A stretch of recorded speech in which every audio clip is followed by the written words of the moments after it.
Olá, eu sou Thales Faria, colunista do UOL. Hoje vamos entrevistar, na série de debates virtuais que estamos fazendo nesses tempos de pandemia, vamos entrevistar o ex-governador do Ceará, Ciro Gomes, que também foi ministro da Fazenda no governo Itamar Franco e ministro da Integração Nacional no governo Lula. Também foi convidado para ministro da Saúde no governo Fernando Henrique Cardoso, mas acabou não entrando. Está comigo aqui a Carla Araújo, repórter da sucursal de Brasília do UOL. Carla, seja bem-vinda. Ministro, obrigada. Seja bem-vindo. Bom dia a todos. Bom dia, Thales e Carla. Ministro, como é que está o seu dia, a sua rotina aí? O senhor está onde nesse momento?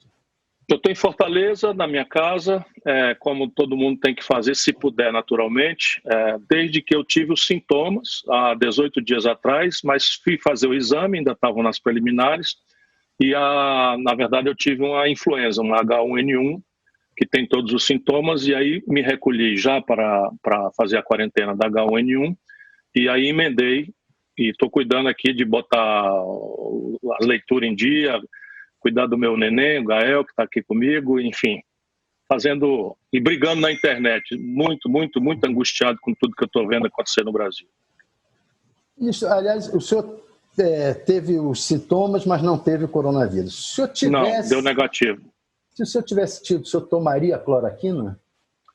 Eu acho, Thales, deixa eu dizer para você o que eu penso, eu acho isso um sintoma da estupidez que tomou conta da cabeça de certas pessoas no nosso país. Eu nunca ouvi falar de político prescrever remédio, seja para que diabo for, para qual doença for. Então, nós estamos chegando no limite em que a estupidez levada ao escalão central do poder no Brasil, na boca repetida do Bolsonaro, revela não é mais despreparo, mas uma irresponsabilidade assassina. Porque o que eu entendo, francamente, de diarreia? O que eu entendo, francamente, de apendicite? A gente tem que, nas horas críticas, especialmente, recorrer aos especialistas, aos cientistas, às pessoas que têm, né, preparo, profundidade, método para compreender essas coisas. Eu nem sequer repito, porque sabe essa conversa mole do Trump? E isso é que nós precisamos saber, o Bolsonaro não entende nada, absolutamente nada, é um despreparado patológico e vive de superstição. Está repetindo aqui essa coisa do Trump. Pois bem, sabe o que aconteceu? Esse remédio, que eu não vou repetir o nome, é o remédio crítico para quem tem lúpus, que é uma doença do sistema imunológico, é um remédio para artrite e é um remédio, enfim, para malária. Se você faz o que o presidente da República fez, sabe o que aconteceu? A população desorientada vai às farmácias e comprou 100% do estoque. Vai se automedicar e vai se matar, vai se intoxicar, vai se envenenar, porque a experiência com esse remédio ainda não está pacificada nos protocolos. Portanto, não passa de mais uma irresponsabilidade assassina do senhor Jair Messias Bolsonaro. E isso nós precisamos denunciar com clareza. Vamos deixar a ciência esclarecer isso. Claro, pacientes extremos, está se tentando tudo. E esse remédio, as pessoas estão tentando. Já há um primeiro estudo, muito pequeno, não pode ser conclusivo, mas a Fiocruz separou 2 grupos, 26 pessoas com o coronavírus, com a Covid-19, com a doença, em estado grave. 13 usaram o remédio, 13 não usaram. E a mortalidade dos 2 grupos foi igual. Ou seja, é muito precário, tanto para sim quanto para não, mas o que eu recomendo é que a gente que é leigo saia dessa discussão, porque está prejudicando a população por 2 razões. Os que precisam do remédio não estão achando mais, e aqueles que acham que podem se automedicar vão se envenenar. Isso já tem ocorrido em lugares muito variados dos Estados Unidos e do Brasil. Agora, há médicos de renome que estão tomando o remédio. Davi Ilk tomou. Pouco importa. Isso é papel de político dizer? O doutor Davi Ilk é um dos maiores infectologistas do mundo. Sabe bastante bem o que está fazendo com o seu próprio corpo. O doutor Calil é um extraordinário médico. Todo mundo brasileiro que conhece a medicina brasileira conhece o valor estratégico desses homens. Eles sabem o que estão fazendo. Enfim, o que não pode é um político, seja ele quem for, contra os protocolos, contra aquilo que é, vamos dizer, o estabelecido pela ciência, porque todo remédio tem uma contraindicação. Se você não estabelece as pesquisas, o domínio, eu acho francamente que nada mais é do que assassinato, aquilo que está sendo feito por políticos irresponsáveis, entre os quais o senhor Donald Trump e o senhor Jair Messias Bolsonaro no Brasil. Outra questão, governador. Se eu for acometido e tiver aversão grave, eu não vou chegar lá na UTI e vou dizer, agora o senhor faça assim, bota o tal remédio, associe com a azitromicina, faça aí o coquetel da AIDS, que parece que também tem uma certa influência, diz que um veneno para rato aí também pode matar. Eu vou chegar lá dizendo isso?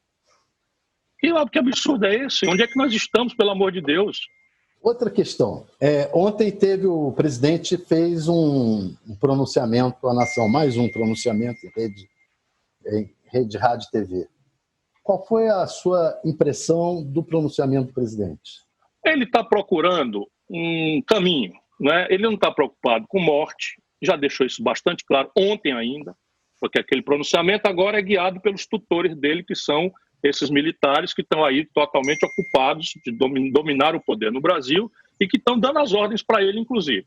Então ele está preocupado em achar um caminho, porque se viu completamente isolado. Mas na hora que deixa ele livre, ele vai para um programa popular desses, não é? Tipo o da Atena, como foi ontem, 2 horas de diferença entre um pronunciamento e outro, e fala tudo aquilo que ele de fato pensa. O mal aí, Thales, é o sinal trocado. É o sinal dúbio. Por quê? Porque a gente sair de casa é um imperativo da nossa liberdade, é um imperativo da nossa necessidade de sobreviver, é um imperativo das nossas relações familiares. Portanto, todo mundo gostaria de estar livre, saindo na rua. A grande questão é, isto hoje pode acontecer, e aí a gente precisa fazer com que a população, e eu peço a Deus que ilumine a minha palavra, pare de acreditar em político de estimação, seja ele quem for. Use a sua própria inteligência. Vamos raciocinar juntos. Vou fazer aqui vou repetir aqui uma metáfora escatológica, uma metáfora meio escandalosa, que eu li na internet, mas que é muito dramaticamente popular, embora seja escatológica, seja de mau gosto. A pessoa falou assim, olha, para entender a necessidade do isolamento social, é como se você tivesse uma festa em casa, só tivesse um banheiro, e de repente todo mundo tivesse uma desinteria grave. A desinteria provavelmente não vai matar ninguém, ou vai matar muito poucos. Porém, se todo mundo tiver desinteria na mesma hora, o banheiro não aguenta. Resultado prático, essa metáfora escatológica de mau gosto, ajuda a gente a explicar para o povo. Então, repare uma coisa. A Covid-19, a doença, se infectar 10 em cada 100 no Brasil, eu vou ficar com os menores números dos modelos que as universidades do mundo e do Brasil estão adaptando. São modelos científicos. Então, o Brasil tem 208 milhões de pessoas. Se apenas 10 em cada 100 se contaminarem, nós teremos 20 milhões e 800 mil brasileiros contaminados. Não haverá possibilidade de ser menos do que isso. Só 1 em cada 100. Só 10 em cada 100. Pois bem, se dos 20 milhões e 800 mil, só 5 em cada 100, que de novo é o que a ciência dos modelos está mostrando, adquirir a versão grave da doença, nós estamos falando em 1.040.000 brasileiros precisando de cuidados intensivos, de respiradores, de leitos de UTI. Sabe quantos leitos de UTI nós temos oficialmente registrados no Brasil hoje, Thales? 40 mil. Em Manaus, já estão 95% ocupados. Em São Paulo, que é a cidade que tem maior quantidade de UTI, de leitos de UTI do Brasil, sem rival, já estão 65%, ou seja, 2/3 dos leitos de São Paulo já estão ocupados. Em Pernambuco, já passa de 80% os leitos ocupados. E essa é a realidade do Brasil inteiro, hoje ou amanhã.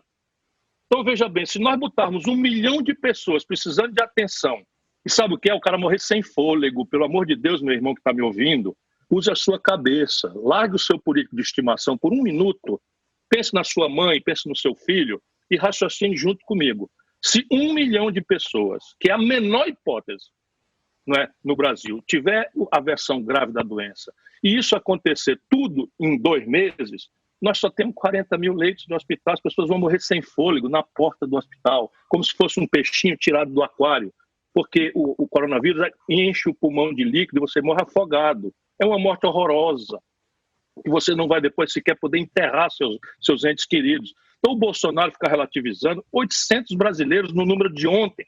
Isso já passa de 1.500, porque está subnotificado. O Brasil não está fazendo o que tem que ser feito. Essa baboseira da gente sair em defesa da manutenção de um ministro, só porque o ministro está repetindo no Brasil, de forma dúbia, vai e volta, num apego de carrapato ao cargo, sem dignidade nenhuma. Mas vamos lá, não está na hora de trocar por um terraplanista, por um maluco, por um idiota, por um carreirista qualquer que se oferece para dizer o que o Bolsonaro quer que seja dito, a pretexto falso de que isso defenderia a economia. Eu quero ter ocasião de falar com isso. Repare, hoje no Brasil nós não estamos testando.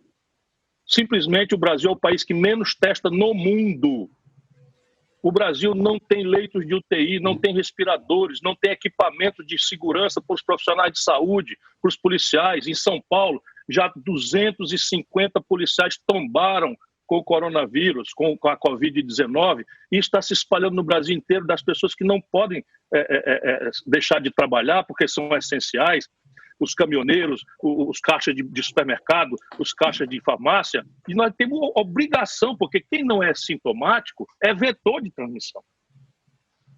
Governador, eu queria interromper para pedir ao senhor para primeiro pedir desculpa ao público pelo atraso no início. Está muita gente na sala assistindo e a gente atrasou em 10 minutos a entrada porque teve problemas técnicos. A minha colega Carla chegou a ser chamada aqui para me socorrer, que eu não estava conseguindo entrar, e ela ia fazer a entrevista no meu lugar, acabou que estamos fazendo juntos. E eu queria que a Carla fizesse uma pergunta aí. Carla. Obrigada, Thales. Diga.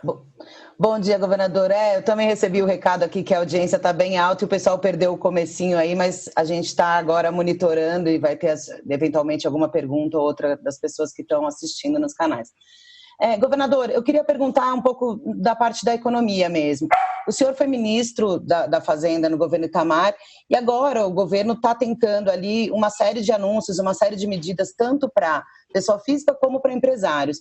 Eu queria que você fizesse uma análise do que já foi anunciado hoje do governo, se o senhor tivesse ali no comando, se o senhor faria diferente, como é que o senhor conduziria a resposta econômica a uma crise que a gente sabe que é primeiro em qualquer lugar da saúde, mas tem os seus reflexos na economia? Eu faria tudo de forma completamente diferente, na velocidade, antes de mais nada, e nos rumos estratégicos. Deixa eu tentar explicar. A crise econômica do Brasil não se deve ao coronavírus. Vamos ter clareza, a economia brasileira já estava vivendo a pior década dos últimos 120 anos. Então vamos ter clareza disso, para que a gente amanhã não encontre pretexto para aquilo que é uma tragédia nacional brasileira, pelo erro estratégico de modelo que vem nos tangendo de muitos anos para cá. Quem é desempregado, quem está na informalidade, sabe. A soma de desemprego com informalidade no Brasil, pela primeira vez, superou a quantidade de brasileiros ocupados de forma protegida pela lei na questão formal. Não há produtividade possível na economia com essas características. E as razões, basicamente, são três. Primeiro, o colapso no consumo das famílias, pelo desemprego, pela perda da renda e pelo colapso do crédito. 63 milhões e 700 mil brasileiros estão com o nome sujo no SPC e no Serasa. Se a gente não tratar esse assunto, o principal motor de ativação econômica brasileiro não vai voltar a funcionar. Está enguiçado e não temos 60% da energia que puxa o PIB brasileiro. Segundo, motor colapsado, enguiçado, é o investimento empresarial. Hoje o Brasil está com menos de, antes do coronavírus, 1/3 da capacidade hoje existente de produção parada. Se você está com 1/3 da sua capacidade de produzir parado, ninguém vai investir. Só se for idiota. Alguém sabe que o Brasil pode produzir 1.000 geladeiras, está produzindo só 700 porque não tem quem compre, e alguém vai abrir uma nova fábrica de geladeira. Só a cabeça do Paulo Guedes, que não conhece nada da vida real do povo brasileiro, nem do nosso país, nem mesmo de economia, porque é um incompetente que parou de ler nos anos 80 para ganhar dinheiro na margem da lei, na especulação financeira com dinheiro público, por regra dos fundos de pensão. Ele sabe bastante bem que eu conheço essa realidade. E o terceiro problema da coisa é o investimento público. O Bolsonaro mandou para o Congresso Nacional, antes de qualquer coronavírus, um orçamento que continha a previsão de 9 bilhões de reais de investimento. Só para vocês terem 19 bilhões de reais de investimento. Só para vocês terem uma ideia, o Ceará vai investir 5 bilhões de reais. A Prefeitura de Fortaleza está investindo 2 bilhões de reais. Portanto, se você não tem investimento público, também não tem de onde dizer que vai vir o emprego, vai vir a atividade econômica. Veio o coronavírus, o que está acontecendo? vamos pegar aqui uma atividade que ninguém precisa ser economista para ver, o turismo. Então, imediatamente, o primeiro setor que colapsou foi o turismo. Então, você tem Paris, que recebe 40 milhões de pessoas, a Espanha, que recebe 40 milhões de pessoas por ano, vai cair para 10, para 5, para 7. Resultado prático, despencou. E qual é a proporção do turismo nessa economia? No Brasil não é tão grave o turismo internacional, mas o turismo nacional já é grave. Se o turismo despenca, as atividades correlatas ao turismo, táxi, artesãos, bares, restaurantes, enfim, todas essas atividades correlatas vão despencando também.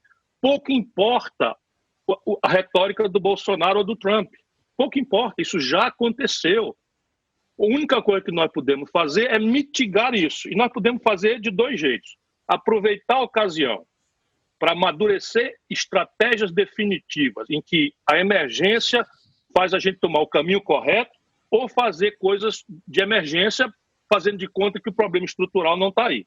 A grande questão no Brasil é que tomaram o caminho de fazer uma emergência, deixando todas as grandes travas do processo econômico brasileiro aí. E pior, se eu estiver falando demais, me interrompa. Pior, nesse momento, por exemplo, passou uma emenda à Constituição de um jeito muito exótico, que é reunião virtual, o interstício de 2 turnos feito no mesmo dia, tudo ligeiro demais, e foi para o Senado.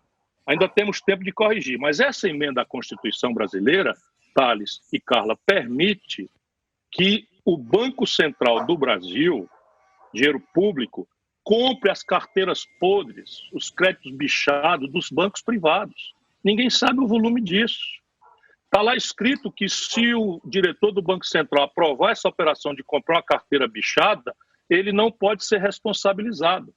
Então, veja, tem uma carteira, vamos lá, um banco X emprestou dinheiro para uma empresa, essa empresa não pagou, o crédito está bichado, eles vão pegar esse crédito que não vale nada e vão vender para o Banco Central. E o Banco Central vai pagar isso no balanço do Banco Central, mas essa mesma emenda permite que o Banco Central compre títulos do Tesouro Nacional, ou seja, estão aproveitando a crise para fazer uma rodada de canalice para jogar dinheiro público aos trilhões de reais para o sistema financeiro. Então vai terminar essa crise, governador, a economia afundando. Deixa eu só fazer o número para ficar registrado. Vai terminar essa crise, a economia vai afundar uns 6%. Tem estudos das Nações Unidas falando até 11%. Não há o que se fazer a não ser mitigar isso. E os bancos vão registrar lucro nesse ano trágico da vida brasileira e mundial. Mas agora sim, em relação às medidas práticas que o governo está tomando, por exemplo, para aquele trabalhador, o auxílio de R$600, a questão da liberação do fundo de garantia, coisas que... Eu lutei muito. Assim, eu entendo a importância da discussão, mas aí o UOL ele tem um público que vai lá na ponta. Aquela pessoa que está lá entrando para entender se ela recebe os R$600, como ela recebe... Porque aquela pessoa realmente, ela também está vivendo uma situação muito complicada. Essas medidas de auxílio emergencial que estão chegando, que vão, a gente espera chegar na ponta, o dia prometido é hoje para começar a pagar o auxílio. Essas medidas, o senhor concorda? O senhor acha que é o caminho? Sim. Como é que o senhor vê essa parte? Vamos separar. Se você acrescentar, o governo está acordando de alguma maneira, o senhor tem que admitir isso. Isso é o papel de uma oposição que não quer ver o circo pegar fogo, porque sabe que ri da cara do palhaço, o palhaço somos nós, o povo brasileiro, especialmente o povo mais pobre. Portanto, nós lutamos muito para que isso acontecesse, na forma e na urgência com que isso era necessário. Brigamos demais, eu estou feliz de ter ajudado. Essa providência dos R$600 a R$1.200 é uma providência correta. Por quê? Porque ela vem ao encontro de todo mundo que tem mais de 18 anos, todo mundo que está no CAD único, que é o cadastro único das famílias brasileiras, que de alguma forma, ou pelo Bolsa Família, ou pelo BPC, ou por qualquer outro benefício, com a Minha Casa Minha Vida, já estejam cadastrados, ou através do site ou dos aplicativos da Caixa Econômica, especialmente, muito cuidado com fraude, já estão acontecendo, as pessoas podem se habilitar para receber, se for até 2 pessoas por família, 600 cada um, e se for mãe, chefe de família, vai receber R$1.200. Essa é a providência correta. Deixa eu dizer por que essa é a providência correta. Porque antes do coronavírus, antes dessa crise, 100 milhões de brasileiros tinham uma renda média mensal de R$413. Esse é o modelo econômico do Brasil, R$ 413. Se nós vamos fazer chegar para essa mesma população R$ 600 ou até 1.200, isto é um benefício importante. Agora, vamos lá. Antecipar o 13º da aposentadoria, etc. Ajuda, ajuda. Mas isso é você vender o jantar para pagar o almoço. Vamos ter clareza, porque isso é um truque em que um dinheiro que estava aprazado para ser pago, em condições normais, está sendo adiantado para a população. Ajuda, ajuda. Mas é como se você estivesse, volto a dizer, vendendo o jantar para pagar o almoço. Daqui a pouco chega a hora do jantar e nós precisamos ver o que é que nós vamos fazer para o nosso povo que está pelo desespero acontecendo desse movimento aí. Se nós fizéssemos, por exemplo, a Caixa Econômica foi mandatada por 75 bilhões de reais. Para quê? Para comprar carteira bichada dos bancos. A Caixa Econômica Federal. Com 25 bilhões de reais, daria para limpar o nome de mais de 50 milhões de brasileiros do SPC, que é um projeto que eu tenho bastante detalhadamente estudado. Isso não foi feito. Então, essa é a grande questão. Nós estamos fazendo coisas certas, corretas, mas estamos também queimando etapas e estamos aproveitando o pretexto grave da crise para passar privilégios para quem já tem privilégio na conta do abuso e do crime. Governador. Deixa eu falar uma coisa. 1 trilhão e 200 bilhões de reais foi a expansão de liquidez que o Banco Central promoveu no setor financeiro brasileiro. 1 trilhão e 200 bilhões de reais. Sabe quanto tempo demorou? 48 horas. 48 horas eles acharam o jeito de fazer chegar essas providências para o setor financeiro. Sabe o que aconteceu? Aconteceu que o crédito simplesmente colapsou e os bancos aumentaram em até 70% a taxa de juros média. Há campanhas hoje, como a CDL de Minas Gerais, reclamando esse abuso e o governo não faz nada. Governador, o senhor falou também dos militares. O senhor vê risco deles tutelarem o governo ou passarem a... Já estão. O Bolsonaro é um idiota completo. Isso é bom ou é ruim? Olha, eu acho ruim, porque os militares não têm legitimidade. Então a gente pode até achar bom que alguma sobriedade, que alguma lucidez, alguma racionalidade se impõe a este presidente irresponsável e despreparado que infelizmente está no poder brasileiro, e a gente tende a comemorar, como tende a comemorar um ministro que simplesmente não conseguiu os reagentes. O Brasil é o país que menos testa, o Brasil não fez chegar a expansão dos leitos de UTI, o Brasil não importou com tempo devido os respiradores e os equipamentos de UTI, o Brasil não tem os protocolos ainda de isolamento social, cada governador faz o que acha que deve fazer, ainda bem que está acontecendo, e nós estamos tão ferrados no Brasil que até eu saí em defesa da manutenção dele para não ver um terraplanista supersticioso entrar aí e atrapalhar mais ainda. É a mesma forma que eu vejo essa tutela militar. Isso não está direito.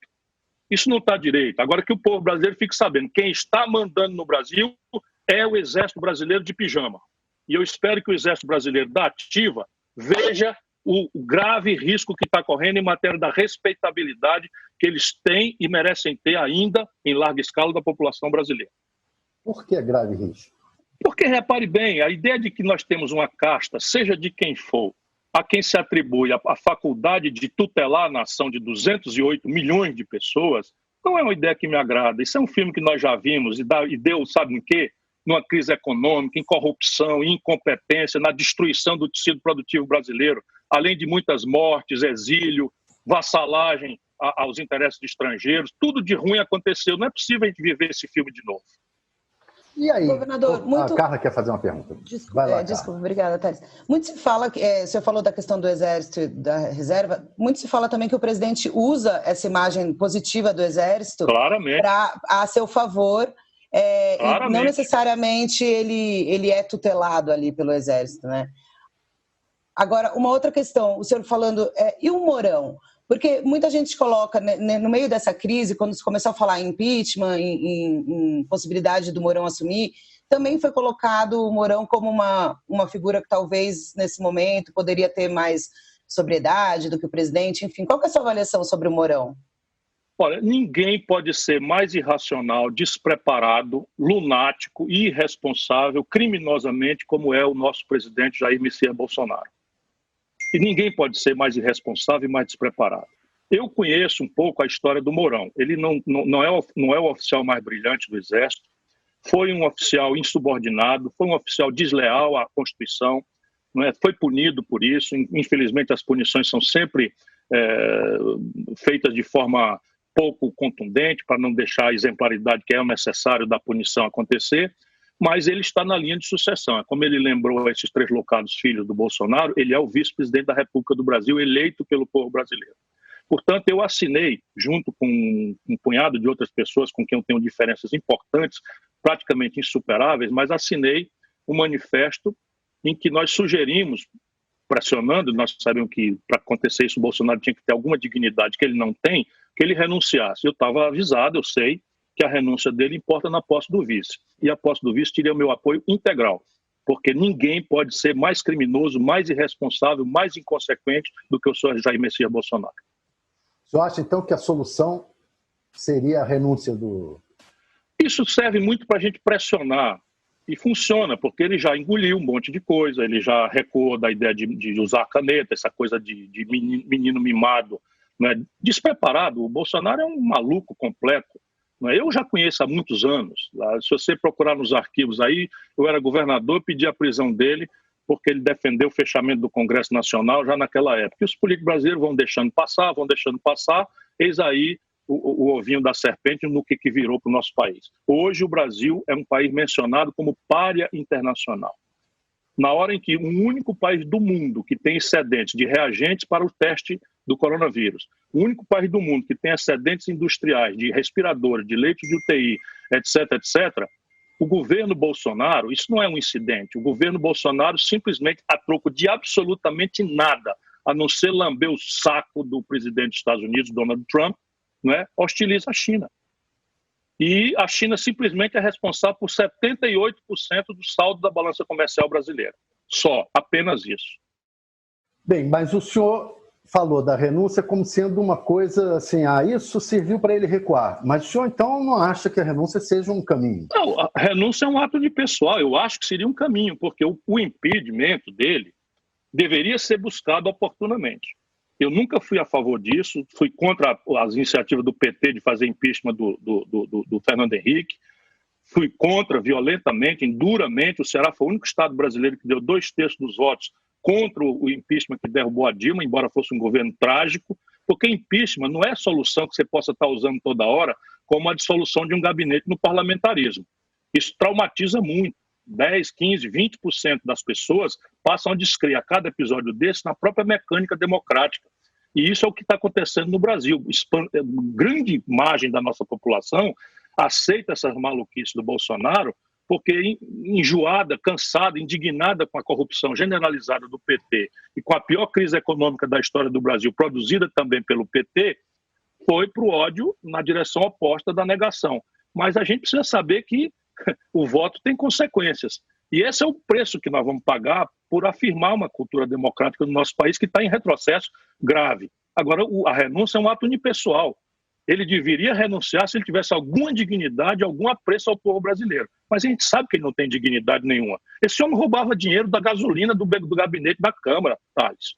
Esse homem roubava dinheiro de funcionário fantasma, ensinou essas práticas aos filhos. Aí entra com um discurso de segurança e decência. Esse país enlouqueceu, nosso país pirou. Antes do coronavírus, nós estávamos enlouquecidos como nação. O senhor está dizendo que ele é ladrão? Eu estou dizendo que ele é corrupto. Sempre soube disso. Vai lá, olha, faz o seguinte, eu fui deputado junto com ele. Então, quem está dizendo uma coisa dessa está dizendo uma coisa muito grave. Vá na Câmara, use a lei de acesso. Carla, você trabalha em Brasília. A lei de acesso. E compare os gastos de gasolina do meu gabinete com o gabinete do Bolsonaro no mesmo mês. Mês a mês.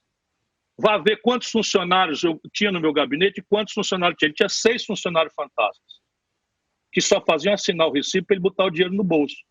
Faça uma conta do patrimônio do Bolsonaro. O patrimônio declarado do Bolsonaro são 15 milhões de reais. Eu já fiz essa conta. Se você botar tudo que ele ganhou a vida inteira e fizer a correção monetária, não chega a isso, se ele não tivesse comido, nem bebido, nem vestido, nem comprado mansão em condomínio de luxo no Rio de Janeiro. Todo mundo que sabe da vida pública brasileira sabe que o Bolsonaro não é decente. Todo mundo sabe, o serviço de inteligência do Exército sabe. Vive enganando o povo brasileiro. Governador, é realmente uma acusação séria, a gente como jornalista e repórter quer e pode ir atrás, mas se o presidente o responsabilizar por essas declarações, o senhor responde elas judicialmente tranquilamente? Eu vou lá e provo, eu estou acostumado com isso, eu já fui processado pelo Eduardo Cunha, chamei de ladrão, agora ele está em prisão domiciliar depois de pagar a cadeia, e eu estou aqui conversando com vocês. Tenho 40 anos de vida pública, nunca respondi por um mal feito, estou mandando comparar o meu gabinete com o dele. É tão simples isso, está lá tudo com a lei de acesso à segurança, a Folha de São Paulo, o UOL tem a obrigação moral de atender esse apelo meu. Não é por nada não, é para a gente acabar com essa crença ilusória de que existe anjo, salvador da pátria na política. Acabar com esse negócio de ficar apaixonado. Vamos fazer, Thales. A gente vai fazer essa pauta, governador. Você ajuda. O meu gabinete. Você passa para a gente já os documentos do seu gabinete, por favor? Não, e aí a gente já vai levantando aqui. Estão na Câmara. No meu caso, eu autorizo aqui publicamente, mando por escrito o que vocês quiserem. Não, é uma excelente pauta, é claro, o jornalista não foge de pauta, não. Agora, governador, deixa eu dar uma provocada no senhor. Está circulando na internet um vídeo que mostra o senhor dizendo que quando o governador do Ceará abafou uma epidemia de cólera, negou que teria havido essa epidemia para proteger o turismo em Fortaleza. É verdade isso? E outra coisa, não é isso igual ao que o Bolsonaro meio que está fazendo, tentando proteger a economia? Isso é piada produzida por esses marginais filhos do Bolsonaro. O 01, o 02 e o 03, cada qual mais picareta do que o outro. E eu vou explicar o que aconteceu. O coronavírus, meu irmão, é um vírus sem precedente e ninguém tem sistema imunológico que transmite simplesmente eu conversando. Se a gente não estivesse aqui ao vivo, ou se não estivesse aqui na internet, a gente estivesse conversando pessoalmente, basta eu falar aqui, eu estaria contaminando todo mundo. O que aconteceu em Fortaleza foi uma crise localizada de uma doença que chama cólera, que é transmitida por um vibrião que fica na água não tratada. O que eu fiz em Fortaleza? Eu me omiti coisa nenhuma, eu decretei intervenção em Fortaleza e fui para cima. Pessoalmente, cuidar do assunto. É só recuperar de novo, tem uma pauta para vocês aí. O resto são esses picaretas, filhos do Bolsonaro, com dinheiro estrangeiro, financiando esse tal gabinete do ódio, que só prestam para isso, para criar caso, para mentir, para difamar as pessoas, para proteger a canalice deles. Cadê Flávio Bolsonaro?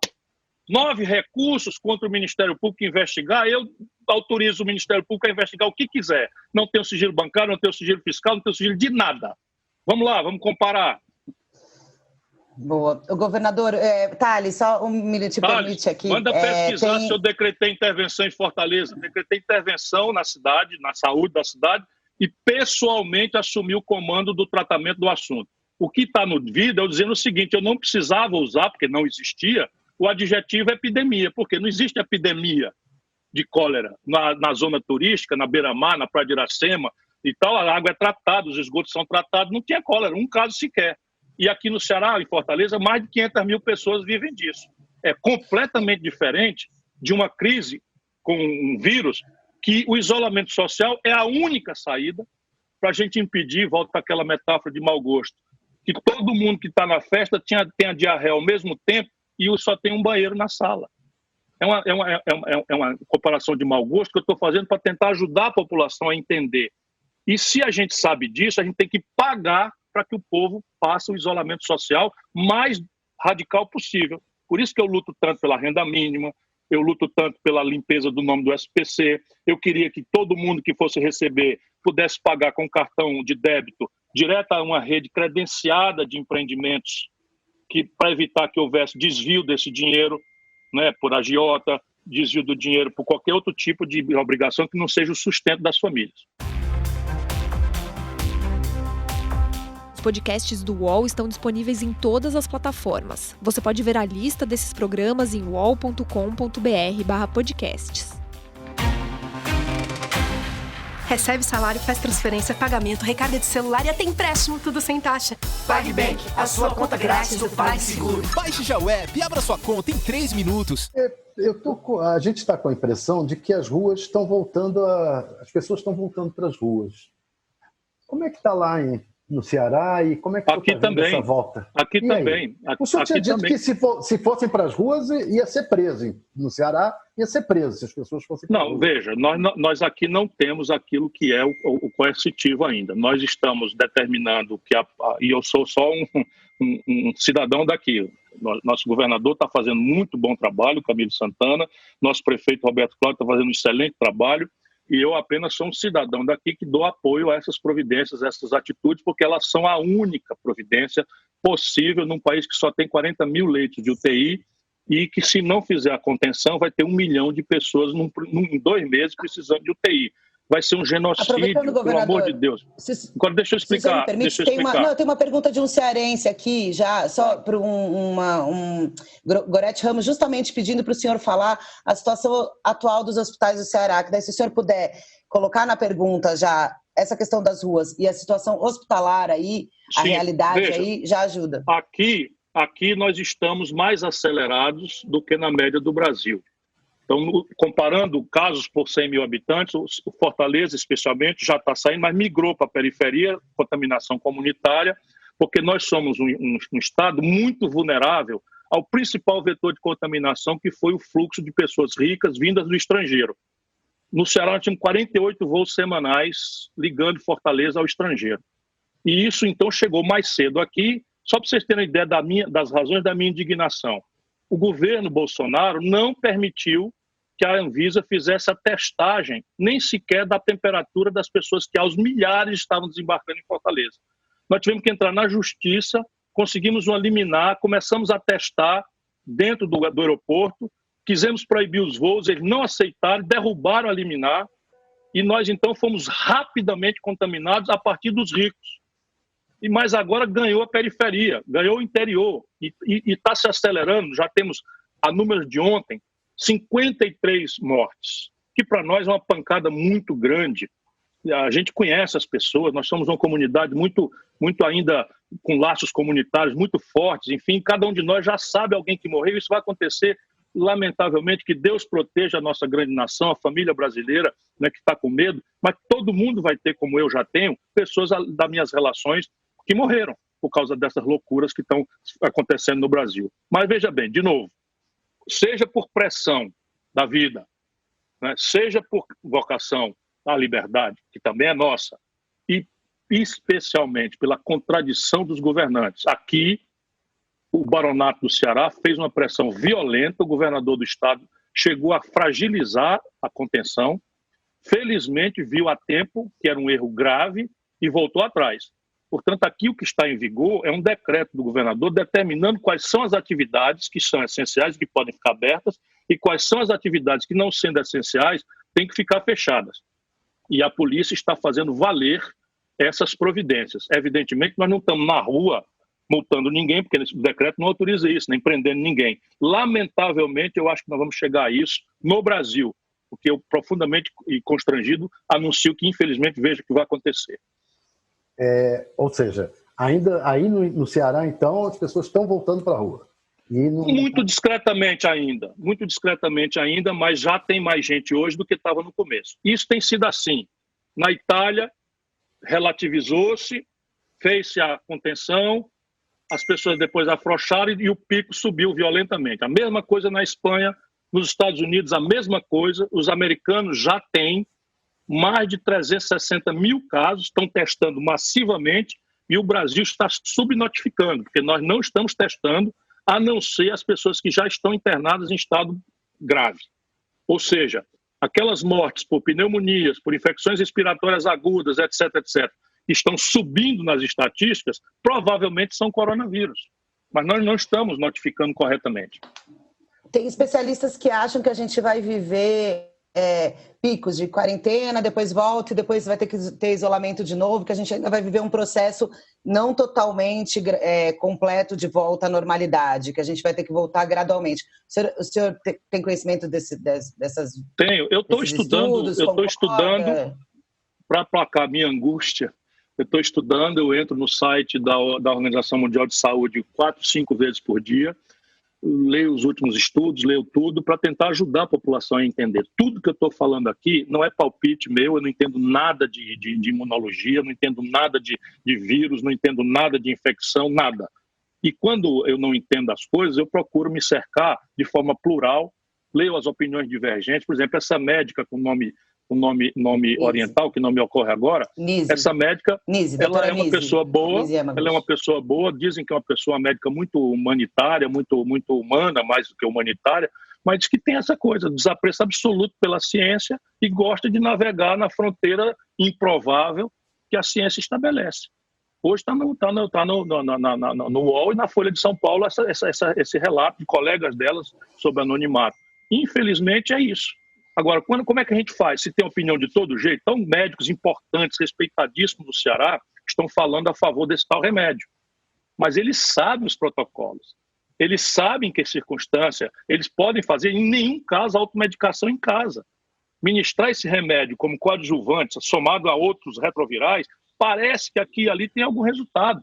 Mas deixa eles fazerem o trabalho. Não pode um político ficar dizendo tome isso, tome aquilo, estamos vendendo para rato que isso vai ser bom. Porra, isso é o fim da picada. O senhor falou do manifesto que o senhor assinou com outras figuras da política e que o senhor não concordava muito com eles.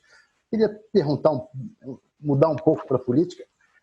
Como é que está sendo a sua preparação para 2022? O senhor provavelmente não vai sair candidato em parceria com Lula, com o PT, etc. Como é que o senhor pensa? Bom, eu acho que nesse instante nós temos que fazer tudo que estiver ao nosso alcance, descuidadamente de qualquer outro impacto ou repercussão, para ajudar o nosso povo a atravessar essa crise, que é uma só. É uma crise de saúde pública e uma crise econômica.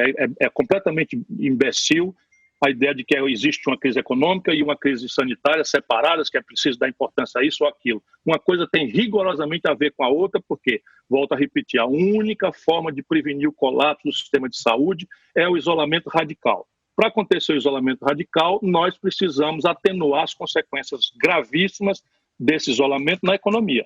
Portanto, renda mínima, reestruturação de crédito, dilação de prazos de obrigações acessórias de micro e pequenas empresas. Talvez o Banco Central, ao invés de ficar fazendo trilhões de reais para banco, emprestar diretamente para reestruturar 5.500.000 pequenas empresas que estão inadimplentes aí com o nome no Serasa, 63 milhões de brasileiros, enfim. Esse é um aspecto, é uma dimensão.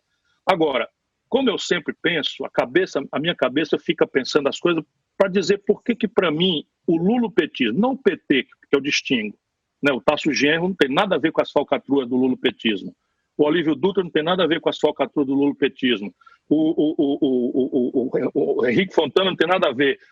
Para não ficar só em gaúcho, o Suplicy não tem nada a ver. E todos estão escanteados. O Lula tem a ver com as falcatruas do lulopetismo? O Lula é o líder.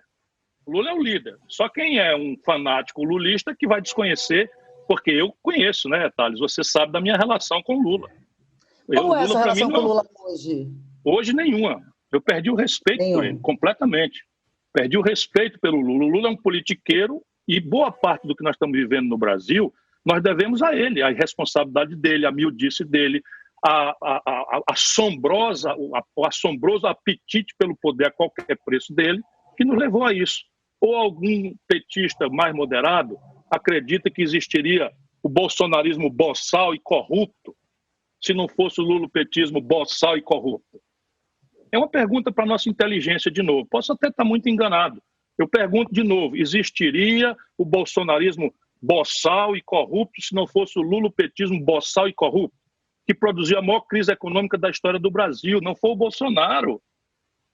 A maior crise econômica são números históricos. A Dilma derrubou o PIB brasileiro 3,x, 2 anos seguidos. Sabe quantas vezes aconteceu na história econômica do Brasil isso? Nunca.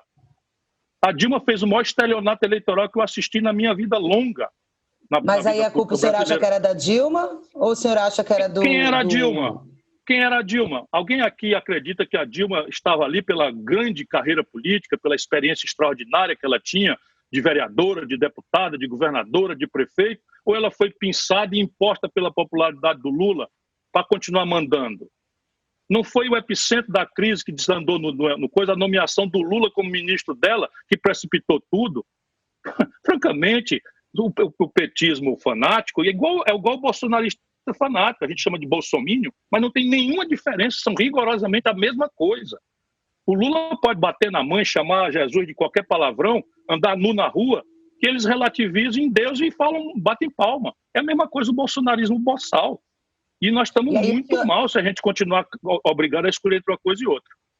E aí o senhor, em 2022, vai propor o quê? Vai propor ser um caminho do meio aí para uma opção para essas duas pontas radicais?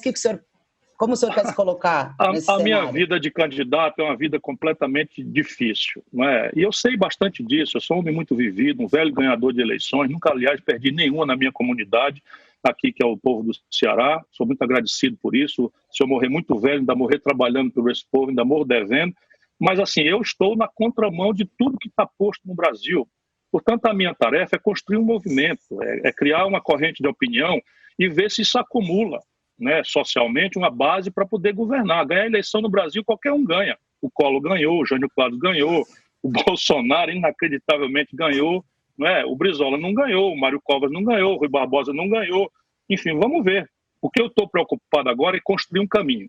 Estou construindo, tem um livro, está pronto o livro é explícito, é muito claro, mostra soluções. Eu sou comovidamente zangado, porque o Brasil não precisava estar passando pelo que está passando. Nós temos soluções estratégicas que raríssimos países do mundo... Governador, falar em soluções, tem um leitor aqui, o Armando Moreira, que está perguntando o que dizem os deputados do PDT, seu partido, na Câmara, sobre a utilização do fundo eleitoral no combate à Covid, e bem como em relação à redução do salário dos parlamentares. Eu queria que o senhor falasse sobre o que diz o PDT e o que diz o senhor. Tem muita gente do PDT que é acossado por essa opinião superficial, se sente obrigada a ou não falar do assunto, ou, que é a maioria, ou simplesmente dizer, olha, tudo bem por mim, sabendo que não vai acontecer naturalmente. Agora vamos conversar simples e claro. O problema do Brasil é na casa do trilhão, com T de tapioca. Sabe, esses fetiches, eles só servem para uma coisa, desmoralizar a linguagem da democracia, que é a política. Eu digo isso com certa autoridade, porque eu, por exemplo, teria direito a 3 pensões. Ex-prefeito, ex-governador, ex-deputado, que dariam para mim R$86 mil de salário por mês. Eu nunca aceitei receber nem um centavo disso, porque considero isso profundamente imoral. E eu não teria autoridade moral para dizer o que eu disse, por exemplo, nessa entrevista já hoje, se eu, como Jair Bolsonaro, tivesse uma aposentadoria aos 33 anos de idade. O capitão tem.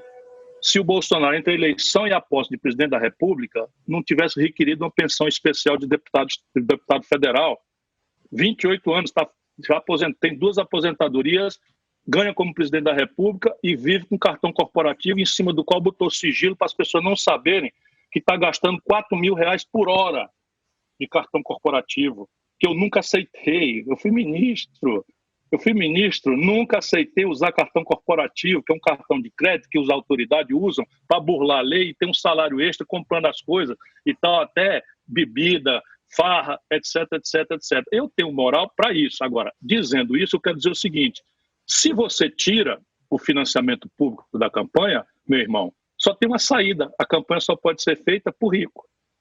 É o sonho deles. O sonho deles é que o dinheiro empresarial está proibido, o dinheiro individual não chega nem remotamente perto dos custos de uma campanha, de produção de vídeo, etc, etc. Resultado, se você não tem uma forma pública de financiar, você simplesmente vai deixar a política como um caminho só para rico. É isso que o brasileiro quer? Ou seja, o senhor é contra pegar o dinheiro do fundo eleitoral e levar para o combate? Não tem problema nenhum. Não tem problema nenhum. Sabe o que é que acontece? Sabe quanto é a necessidade de financiamento dessa crise? Algo ao redor de 400 a 500 bilhões de reais nos meus cálculos. Fora o socorro de 1 trilhão e 200 bilhões de reais para os bancos. Agora pega 1 bilhão de reais do fundo partidário e joga nesse buraco. Isso é uma grande bobagem que só serve, volto a dizer, para servar o fascismo e a ideia de que a política tem que ser confinada aos amoedos, aos barões. O Amoedo tem 500 milhões de reais na continha dele, na caneta de poupança dele. Eu estou no cheque especial. Outra coisa, quando se fala em redução de salário de parlamentares, também se fala na redução de salário dos servidores públicos. Vê se pode um disparate desse. Vê se pode um disparate desses. Então, repare, vamos de novo. Tem abuso? Tem abuso. Vamos corrigir os abusos. Agora não pode pegar o abuso e transformar isso em regra. Sabe quanto é o salário médio de um servidor do Executivo Federal hoje? R$7.000. R$7.000. Sabe quanto é o salário de uma professora, de um professor do mais rico município do Brasil, que é o município de São Paulo? R$2.650. Vamos reduzir isso daí? R$2.650 é o que ganha um professor do município mais rico. Agora, o que é que o Bolsonaro faz? Fica os filhos se estimulando essa converseira mole, esse papo furado. O Bolsonaro sancionou o fundo eleitoral. Eu era contra pela oportunidade, mas agora que está pronto, dizer que isso vai resolver coronavírus é mentira. Só para desmoralizar mais ainda o estamento político. Agora vamos lá. O Bolsonaro tem 3 aposentadorias. Por que ele não abre mão de 2? Fica só com o salário de presidente para ajudar o coronavírus? Bolsonaro tem 3 filhos na política. Um deles é vereador no Rio de Janeiro, está com um gabinete dentro do Palácio da Alvorada. Só para fazer futrica. Só para difamar, só para criar caso, só para brigar, para desmoralizar os militares, para desmoralizar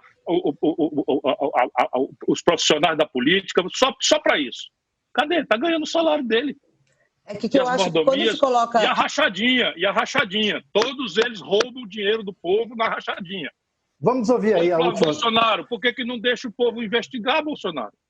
Não é sério? Que quando se diz... Não, vamos caminhar para o encerramento. A Carla vai fazer aí a última pergunta e depois eu queria que o senhor também fizesse um encerramento, falasse... Se eu achasse. Não, obrigada, Thales. É que quando eu acho que a gente fala dessa questão dos servidores, eu achei interessante essa questão do professor, é que eu acho que pelo que eu vi de um monte de perguntas que chegaram na outra live que eu fiz, é a questão das pessoas pensando no político mesmo, entendeu? No Sim, político claro, reduzir o salário. No cara que o senhor falou do professor de 2.000, mas a gente sabe que tem juiz, que tem outros cargos de 30, acima do teto, enfim. Eu acho que é isso que deixa as pessoas indignadas. Abusos, muitos. Eu estou dizendo aqui que eu renunciei, nunca aceitei receber nem um dia 3 aposentadorias que as imoralidades das leis brasileiras me davam. Portanto, alguma moral eu tenho para dizer ao povo para pensar com a sua própria cabeça. Hoje, o salário de um deputado é R$26.000. Mais um conjunto de franquias, gasolina, que o Bolsonaro estava no bolso. É só investigar. A pauta está de pé aí, né? Já tem um repórter que fez um mêsinho. Vocês vão olhar, é 10 anos. 10 anos para saber de onde é que saiu o dinheiro para essa fortuna do Bolsonaro, para ele vir fazer tese de homicídio, agitar a milícia contra o Estado de Direito que aconteceu aqui no Ceará. E eu disse para ele, o Ceará vai ser o pior pesadelo dele, e vai ser mesmo. E ele vai me enfrentar até o limite do que eu puder, com moral, com coerência, com exemplo, não com conversa fiada. Então, repare, abusos. Tem em tribunais do Brasil desembargador ganhando R$600.000. R$600.000. Então, agora vamos aos grandes números. Aos grandes números que é para a gente achar solução fora dos abusos, que tem que ser corrigido, inclusive com cadeia. Se eu pudesse, esse tipo de coisa, iam devolver o dinheiro e iam responder processo penal. Mas vamos lá, os grandes números. Na Previdência Social, nós estudamos o déficit por cidadão, servente de pedreiro, comerciários, operários, os trabalhadores em geral, é de R$1.400 por cabeça por ano. Entre os servidores do Executivo e do Legislativo e do Judiciário, o déficit é de R$26.000 por cabeça por ano. E entre os militares, o déficit é de R$160.000 por cabeça por ano. O que é que fizeram a propósito dessa coisa? Aumentaram o salário dos militares. Um general saiu com várias gratificações de R$22 para R$35.000 e meteram 80% de todo o amargo preço dessa antirreforma da Previdência nas costas do que tinha déficit de R$1.400. Isso é o Brasil. Você faz o discurso moralista, sataniza a política, pega os maus exemplos, generaliza e as pessoas ficam achando que é por aí que está o problema. O problema não está aí. O senhor falou que recusou 3 então, aposentadorias. Vamos perguntar aqui, você, pela sua inteligência, esqueça seu político de estimação, a raiva que você tem de mim, se você for bolsonarista ou lulista fanático, esqueça um minuto e raciocine comigo. O Brasil tem mais ou menos polícia do que precisa? O Brasil tem mais ou menos professor do que precisa. O Brasil tem mais ou menos médico do que precisa. Estou falando de educação, saúde e segurança. Então você pega um burocrata, um desembargador, um político aposentado, o Bolsonaro, 3 aposentadorias. Duas aposentadorias e um salário de presidente. O senhor falou que recusou 3 aposentadorias. O senhor ficou com alguma? Do que o senhor está dizendo? Nenhuma.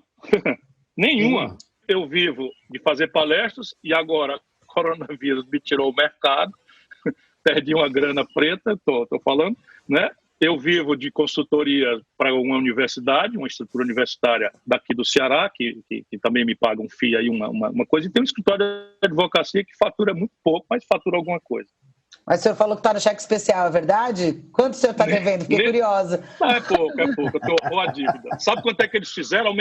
Aumentaram os juros do cheque especial no coronavírus. Esses são os vampiros do Brasil. Sabe quanto é que nós vamos lascar de juro? Vamos falar de servidor público, de fundo eleitoral. Sabe quanto é que o Tesouro Nacional vai pagar de juro esse ano? 410 bilhões de reais. 400 vezes o fundo partidário. Num ano. Governador, vamos encerrar. O que o senhor gostaria de dizer aí para os nossos internautas? Meu irmão, se proteja, se você puder. Ajude a fazer o isolamento social, o isolamento radical, proteja a sua família. Se você não vai se contaminar, que Deus o proteja, você é um vetor de transmissão. Portanto, acesse a partir de casa, aqueles que puderem, ajudem o nosso povo a entender. Quem não tiver internet, quem não tiver, enfim, tablet, quem não tiver telefone celular que possa fazer o aplicativo, ligue aí para a prefeitura, peça um apoio, porque eles vão começar a pagar agora. No primeiro dia, 10 milhões de brasileiros se cadastraram. Se você tem problema de CPF, está liberado, não tem mais problema. Você usa o documento que é a sua carteira de trabalho, a sua carteira virtual. E se você puder, fique em casa. Nós vamos ganhando uma semana, cada semana que a gente ganhar, são vidas que a gente vai salvar. Só tem essa saída e vamos continuar lutando para dar ao Brasil um novo projeto que resolva essas coisas. Porque, repare, nós não temos respiradores, nós não temos máquina de UTI. Isso não foi o Bolsonaro que fez, não. Destruíram a indústria brasileira. Nós não temos os reagentes para fazer teste. É o país que está menos testando no mundo. Tem que vir o material. Esse remédio que o Bolsonaro está mentindo aí, nós não temos química fina para fazer. Isso é um mentiroso. É um mentiroso desclassificado. A química fina disso tem que vir de fora, da China ou da Índia. Porque destruíram a condição de produzir do Brasil. E isso não foi por causa do coronavírus, não. Foi por causa de erro estratégico da política brasileira. Mas isso está na nossa mão. Depois que a gente salvar vidas, vamos voltar a discutir o futuro do Brasil. Obrigado a vocês aí, Thales, Carla, e a todos os telespectadores, se a gente chama assim, ou internautas do UOL. Governador, olha, muito obrigado. Carla? Deixa eu só fazer aqui mais um apelo. Vamos apoiar o esforço de isolamento, porque hoje nós temos uma linha de frente de profissionais de saúde. Eu devia ter falado já desde o começo. Os profissionais de saúde já estão tombando. Eles estão na frente, na linha de frente, se expondo todo dia ao risco, e se a gente ajudar, eles podem se salvar. Se a gente não ajudar, eles podem morrer. A minha homenagem, a minha gratidão a esses que estão se sacrificando e se arriscando, enquanto a política produz tanto desatino no nosso país. Perfeito. Carla, olha, muito obrigado. Você veio aqui para salvar, tá? Quase que por problemas técnicos eu não consegui entrar, mas... Eu agradeço, Thales. Deu uma enorme audiência. Muito boa a sua participação. Muito obrigado. Obrigada a você. Então, eu agradeço a você, internauta, por ter assistido esse programa e por ter dado grande audiência.